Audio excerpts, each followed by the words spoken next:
Okay, we're live.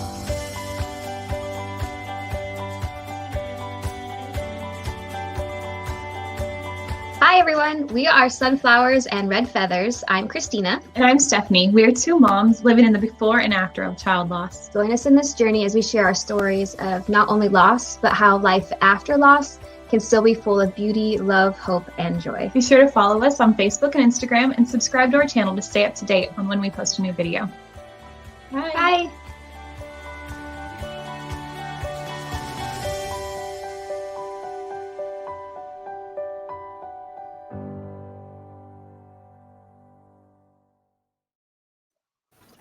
Hello, everybody. We are Sunflowers and Red Feathers. I'm Christina. And I'm Stephanie. Today we have a special guest with us. Her name is Denisa White. Am I pronouncing that correctly? Yes, it's Denisa. Perfect. Yeah, yes. Great. So Denisa is a professional bereavement counselor in the UK. She's a member of the British Association for Counselling and Psychotherapy. After losing her grandmother in 2005, she quickly learned what devastating loss feels like. She has since learned through her own journey that she has a passion for helping others on similar grief paths. She loves what she does, and you can see it in her work. She gives tips for coping with grief on her Instagram page, and we are super excited to talk with her about grief journaling. I fell upon her post back in February, and it was about grief journaling, and I was like, ooh, Christina, this is something we need. We just know that that's something that a lot of people have been using, and we haven't actually explored that yet, but we are excited to hear more about it. So we're going to hop in. We have some questions for Denisa, and we kind of just want to learn about your work as a bereavement counselor. Can you tell us about that? Yes, so I work as a bereavement counselor in my private practice. I have worked for various charities and organizations when I was studying counseling and when I was newly qualified. And there were a lot of clients that were bereaved. And somehow I felt drawn to this work more than any other. I mean, I absolutely loved working with any presenting issues. But bereavement felt somehow quite touching and quite close to my heart. And when I started in private practice, I started as a generic counselor, so seeing clients with all sorts of presenting issues. And I think that gave me quite a nice baseline for bereavement work, because even though clients come to me with bereavement, they still have presenting issues such as depression or anxiety or PTSD or trauma. So that knowledge that I gained through seeing generic clients gave me a good baseline for bereavement work, and I really enjoy it.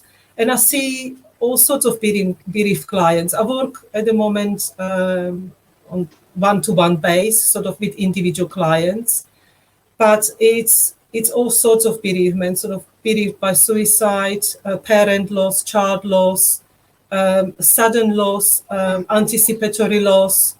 So it's really varied work, and I love it. I really enjoy what I do.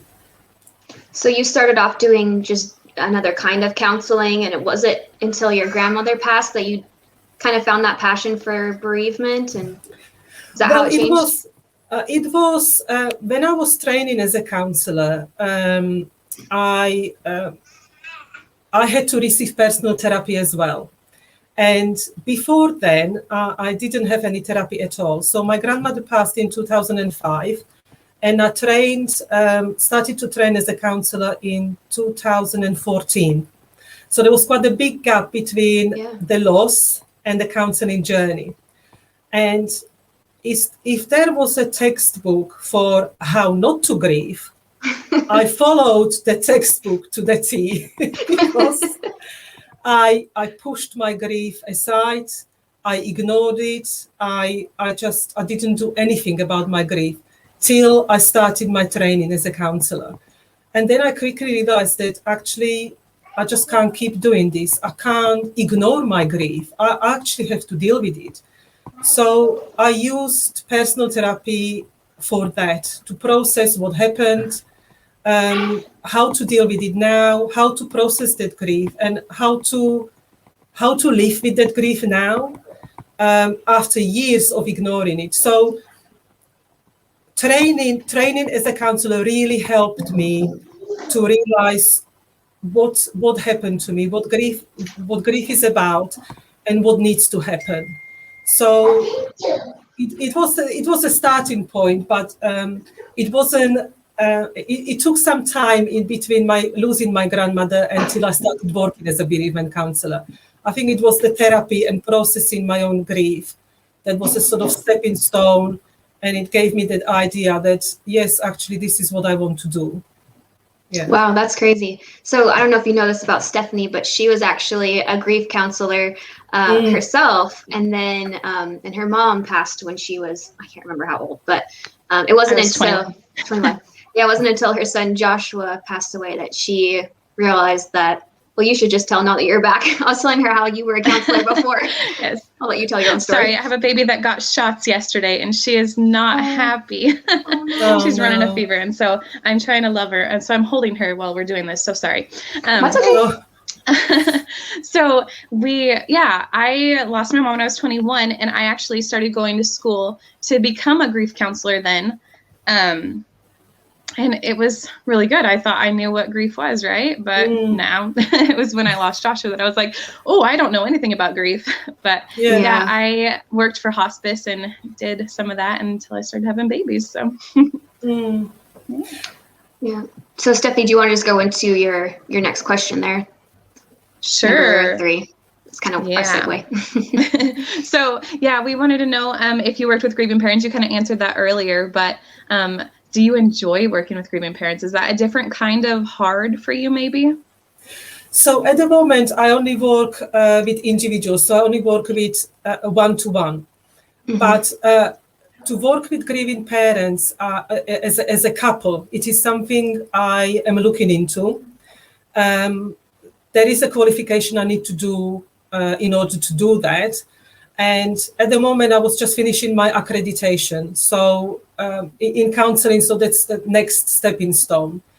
That's done now, all written out, all sent off. So that's a relief. So now I have a little bit more time, and it is something I would like to do, because I think when it comes to parents who have been bereaved, I think it can be really beneficial that they come to counseling together.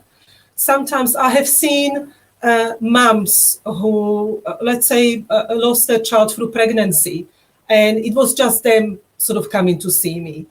And often we would talk about the dad as well, and often the dads are sort of left onto the sideline, but actually it is equally important that they come together and they have counseling together, because it would impact them together. They are parents together. So yes, they would have their own individual grief journey, and they would probably grieve differently.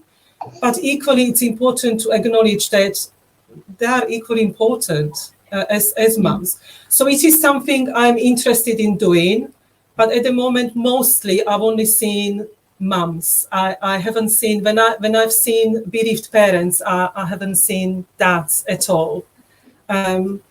But it is something I want to look into and definitely get qualification in and start working in.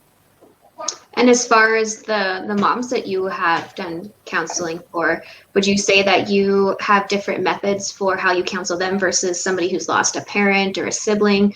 Or do you pretty much, all grief is grief, and have the same kind of strategies?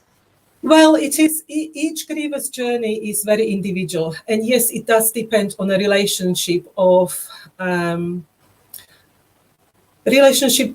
we have with who we lost. So I would say for moms, it can be really traumatic. And any child loss, it's very traumatic loss. So probably working with trauma, you work with them with trauma as well as loss. So it's more careful work, more slower, at sort of a slower pace, more sort of tailored. But then equally, I would tailor my grief work to each individual, no matter what loss they experienced, because let's say, for example, you are let's say you are a child and you lose mom. It can be equally traumatic if you experience sudden loss. So sometimes it doesn't matter on the loss. It depends on the relationship that we have with that loved one. So really, I'm a counselor who is client-led. So I see the client, they come and see me, and we talk, and I gauge from the client how we need to progress with that grief work, if we need to go slowly, or what sort of testing out what strategies would work with certain clients. Because sometimes I might suggest things to clients, and I can really quickly see that it's not something they like or they would want. So we'll check it out together, and I will ask. I say, I've noticed that this suggestion doesn't really sit well with you, and we will go from there. So it is mostly my work is about, yes, making suggestions and using strategies, but really testing it out with the client and see how well it sits with the client. Because each client is individual, their grief is individual, and their grief therapy needs to be individual as well. So it is important that I do that for the client. That's great. I'm glad that you said that, because it is so true. Were you going to say something else, Stephanie? Oh, no. Just okay. that, we are individual in our own grief, and we're going to grieve different ways. And so it's good to have someone that's able to personalize that for us. Does that make sense? Yeah. Yeah, you personalize your counseling towards what they need specifically, which I guess is what you would do normally for counseling, but I guess I don't really think of that in terms of like bereavement. Everybody grieves differently too, so that counseling should be different as well. That makes sense. So as far as your Instagram, so that's how we actually came across you, and your counseling is your Instagram account. And so Stephanie had seen your reel on grief journaling, and that's one of the reasons why we actually wanted to talk to you. So can you tell us a little bit about grief journaling and why you recommend it and that kind of thing? Yes, yeah. So I just want to say that when I lost my grandmother, it was a very, very traumatic loss for me. It was a sudden loss. She died of heart attack, and basically I received that dreaded phone call early hours in the morning that that phone call is going to deliver bad news. You just know. Yeah. And actually, when I again, going back to that how not to grieve textbook, that's how I grieved. Sort of, I experienced deep shock, and almost went into an autopilot to survive. So, because I'm originally from Slovakia and I was already living in UK, and in Slovakia we have to have funerals within 3 days of the deceased dying. So everything has to be done really quickly. And I realized I haven't had a valid passport, so I couldn't travel. So I had to then contact embassy, go and sort out the passport. So it was really, really everything quite automatic. And I don't want to stay away from the journal, but I so wish that someone told me about grief journaling, because I think that I so needed that to actually help me to process what happened. But when my loss happened, I was so lost in grief and not knowing how to grieve. I just didn't know, and I didn't have anyone to guide me. My family and my family's take on grief is just to get on with it. Get over it. It happened. This is life. Dying is part of life, which, yes, it's true.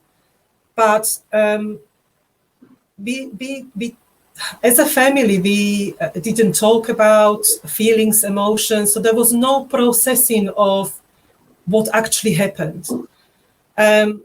So the reason why I'm really quite a big advocate of grief journaling is when I was trying to heal many years later, when I was trying to heal from my grief, and when I realized that avoiding and pushing away is simply not working, I realized, I then found out through doing various researches and talking to my therapist, I learned about grief journaling. And the more I read, the more I work with my clients and I talk to my clients about grief journaling, the more I learned how beneficial this can be and how healing and how grounding can grief journaling be. So, and again, when I work with my clients, I will talk about grief journal, but I will not force anyone to start grief journaling or say, this is what you must do, this is what you should do. Because again, it is not for everyone. Not everyone likes writing, and actually not everyone is ready to unpick their feelings and emotions. Not everyone is at that stage. And that's what grief journaling is about, to really dive deep into how we feel, what emotion is coming up for us, and how we want to move forward. What is happening with our grief? Not everyone is ready to acknowledge that. But grief journal really offers this and more. So it's absolutely fantastic. Yeah. No, I agree. For me, right after we lost Joshua, I got like 3 journals, and I didn't know what to write. Like in one of them, I wrote a letter to Joshua, just kind of explaining how I wish I could have changed things that day, but I haven't picked it up since. Like I don't know what to write about. So are there any like prompts that you would suggest for us? Yeah. Yes. Yeah. So when I have clients who are quite keen on the idea of grief journaling, then we go through exactly this, because it can feel quite overwhelming. Absolutely. And absolutely we've got that grief journal, we sort of purchase it and think, oh my God, now what am I supposed to write? Yeah. Where do I start? Where do I even start? So again, last thing I want for my clients to feel that this is yet another chore to do. So it mustn't be a chore. It must be a choice, something that we willingly want to participate, do, and do it for us. So props, I would say again, it's your journal, your rules. And I always say this. And you can be as creative as you like or not. For some people, they feel comfortable just writing. And like Stephanie said, let's say writing a letter or writing how they feel. Some of my suggestions are, let's say, if you saw like a really good quote, let's say on Instagram or on any social media, and that quote really spoke to you. So one of the props for a grieving journal can be writing that quote down and really unpicking, sitting down with that quote and really unpicking and thinking, what does that mean to me? How does this quote connect me to my grief? And almost extending on that quote, or if it is I did a quote the other day on my social media asking, if you had 1 more minute, what would you do?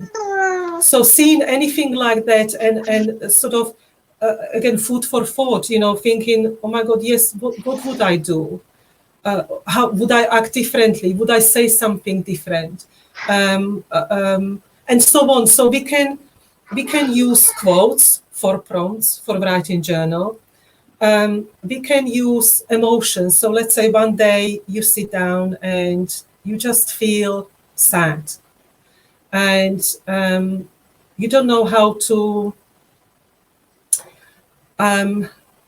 You might not necessarily know why you feel sad. So you start with the sadness, sort of writing even a sentence. Today I feel really sad, and then almost personalizing that sadness, thinking, how does my sadness feel?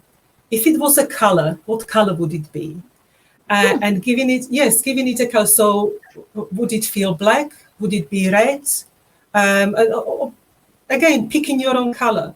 If it had a voice, what would it say? And sort of really personalizing that feelings and emotions, and going with the flow, and sort of writing more about what is coming up for you. And this way we can really connect with how we feel, because we start off with I'm feeling sad, but from that we can find out, okay, why did I feel sad in the first place? What happens to me when I feel sad? How does my sadness look like? What do I do when I'm sad? Sort of really extending on that and really elaborating and writing more. Another thing with grief journals can be, especially for when you had children, sort of like when you lost your child, marking milestones. So let's say this day he would start school. So really maybe if you are a good drawer, maybe drawing even a picture of your child, or cutting out pictures. You know, you might see a picture that you see a picture of a child and you think, oh, it really looks like mine would look at that age.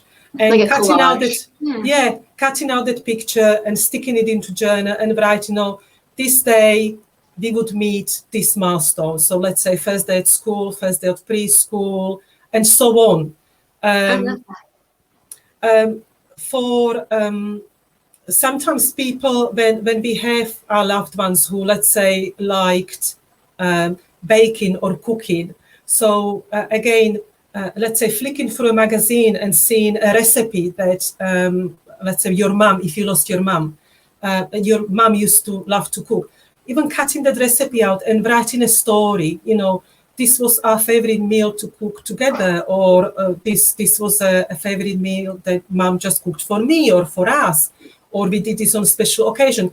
So really connecting a story, your own narrative, to the picture.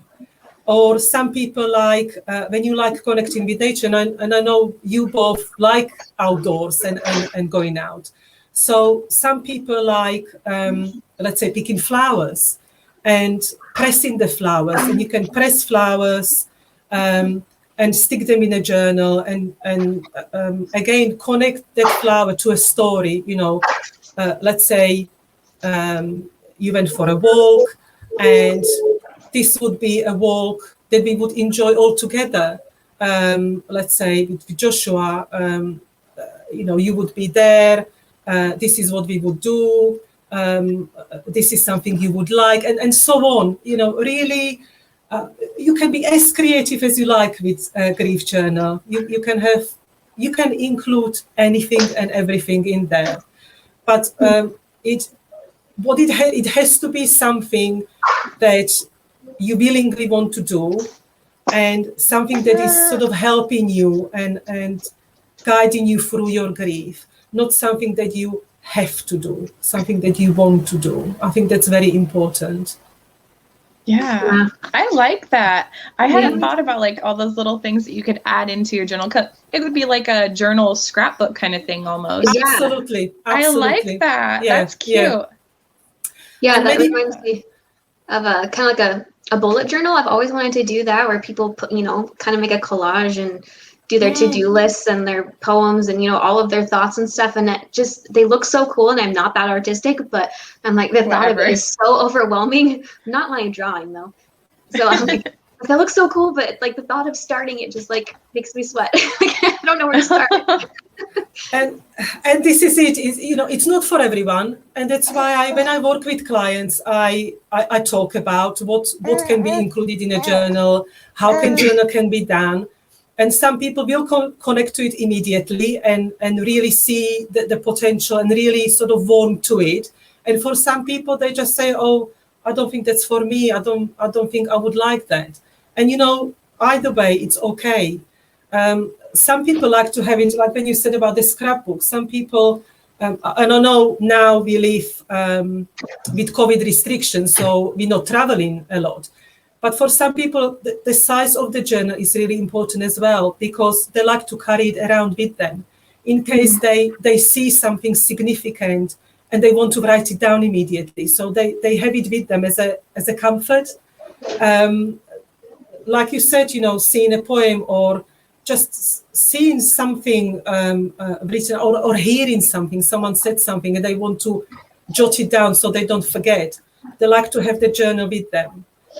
So that can be quite comforting. And of course, with grief journaling, we can then see really visually how we're moving through our grief, where we can see where we started and how, let's say, broken we were, and how we are changing through the journey, through the years, through months and the years. And that's a beautiful reflection as well. When we look at the start, how difficult it was for us to maybe even put pen to paper and to express how we feel, to many pages later and see how we are now able to express ourselves and to say how we feel and how it is for us. So it is nice because sometimes when we are grieving, it's hard to recognize that our grief is changing and that we are changing and we are becoming accepting of our grief. Sometimes we don't realize that. But when we have it documented, we can see it. It's visual. It's there. So that's quite nice, especially for someone who is visual and who likes that visual reminder. Yeah. I 100% agree. Yeah. Go ahead. Oh, I was gonna say, I think that's something that we kind of already do, and I think a lot of people already do, just like on their social media. You post a couple pictures and be like, "Yeah, this reminded me of this one time," or even just talking about memories. And we do that already, but just having an actual book that you can like carry around with you and use it for just your day-to-day things that make you think of your child. For us, I think that's really cool too, to have like, I'm gonna jot this poem down, and then later I'm gonna think about it and cut it down and see why that stuck with me. Or the only time that I've ever really done anything besides like Facebook posts, I actually thought I wanted to write a book at one point. And so I went back. It was probably, I don't know, maybe 3 or 4 months. I think that's when I finally was like, okay, now I can kind of be alive. I feel like alive again. The first 2 months were just so hard. And I think like it was month 3 or 4, and I'm like, okay, I feel like I can have some joy again. Maybe I'll talk about how hard it was the first couple of months. And I remember I wrote the first chapter of the book, and it talked about like why it sucked so bad and the really, really hard parts, and how I really fell into this like deep, dark place, and I just like put my heart and soul, like I was bawling the entire time I was typing, and then I finished that, and I've never looked at it again. Like, that's just what I needed. I just needed to like get off of my chest how I felt, and that was so healing for me. Like I never looked back. Like I don't even know where it is. It's probably somewhere on my computer, but I never shared it with anybody. I never went back and wrote another chapter. That was it. And absolutely, this is the beauty of things, when we find something that really helps us to get through our grief. So for you, it was writing that and getting it off your chest. And for some, grief journaling can absolutely offer this. Getting off your chest how we feel, what we are thinking. Because many times when we, especially with sudden bereavement, we really struggle to see any future. It's really, really hard.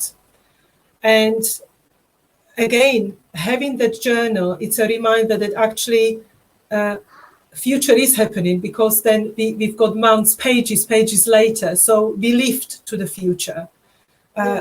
We somehow made it. And that can be so helpful for some people. Yeah. And it's personal, it's for you.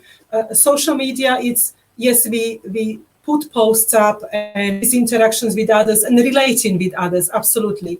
But this is for your own, processing your own grief and for your own use only. So it feels quite intimate, quite personal. Yeah. And I think that's the beauty of grief journal, that it is very personal. I think that's beautiful. I'm always afraid that if I write something down that's like really, just me, how I'm feeling, that years later, like my kids are going to read it and think I was just nuts. And so I need to figure out how to like not censor myself, I guess, be able to just write from the heart and not worry so much about somebody else reading it. I guess being authentic with myself at the same time. I know. Yeah. I guess that's like the cliche though, that right? That somebody's going to grab your journal and read all your deepest, darkest thoughts. Right. Yes, and again, if someone does find it, let's say someone would read it, well, hopefully not, because it is your personal, so it should be only for you. But if it was your children who found it many, many years later, then it would almost give them permission then to be the same or similar, that actually it is okay to have these crazy thoughts or use these crazy words, or actually it is okay sometimes to be stuck and not knowing if that was noted down. Let's say one day you would write, I really feel stuck and I just don't know how to move on. So if someone else read it many, many years later, then they would see actually it is okay. It's okay to be stuck in grief, or it's okay to feel this way, because my mom did, and look at her now, So it can be a nice reminder for someone else that, whatever we put on a paper, it's okay. It really is okay. See, Stephanie? That's beautiful. Thank you. That was perfect. Oh my gosh. Okay, and now you owe her 50 pounds. Right? I'm just kidding. Did you want to ask your next question, Stephanie? Kind of goes into that again. Sure. Yeah. So if you had one piece of advice for a person fresh in their grief, what would it be? We're going to pick your brain for a little bit. Do not bottle up your grief. It's I know it is a coping strategy, and it was mine. Absolutely, it was mine. I bottled it up. I put it on a sideline because I just didn't know what else to do with it. But actually, it doesn't go away. It really does not go away. No matter what you are trying to do with it, hide from it, run away from it. Push it down, put it to the side, and ignore it. Nothing like that works. It works for some time. Yes, I'm guilty of that, absolutely. And this is me speaking from my own experience. It is a coping strategy, and yes, it works. It works, yeah, because it worked for me. But it only works for a certain amount of time. It doesn't work forever. And actually, we then reached the point where we realize that we cannot go on like this. We just cannot go on ignoring grief. We cannot go on just not processing what happened to us. We've got to talk about it. So one piece of advice I would give, just please talk. Find someone who understands, if it is a friend, neighbor, relative, whoever maybe had similar experience, that would be understanding, would have that empathy to listen and let you talk, not necessarily give you advice or anything like that. I think often at the beginning, we just got to sort of get off our chest that disbelief that this happened, because this is what we are presented with, that utter disbelief. How has this happened to us? How is this even possible? So even voicing that can help, and having someone who understands us can be really helpful, and saying that as many times as we need to. And if you don't have such friend, then absolutely seek professional help. Go and see a bereavement counselor, grief counselor, and speak to someone and try to process what happened to you, because you can't keep avoiding it forever. You really just, you can't. Yeah, I love it. Great advice. I should be listening. Well, we really appreciate having you on our podcast. This has been very enlightening, and I definitely am taking lots from it. So can you tell our listeners where they can find you on social media and online? Yes, so I'm on Instagram. My handle is bereavement_counselling_UK. I have got Facebook page with Bereavement Counselling UK name. I've got my website, which is www.crowleybereavementcounselling.co.uk. So anyone who wants to follow me or see posts on social media, that's where they can find me. So Instagram and Facebook. Okay, And she's we'll got include great that. posts. Yeah, we'll Thank include you. those URLs and handles in our YouTube description as well as our blog, so you guys can find her there. But anyways, Denisa, thank you so much for being on our episode today. We really appreciate it.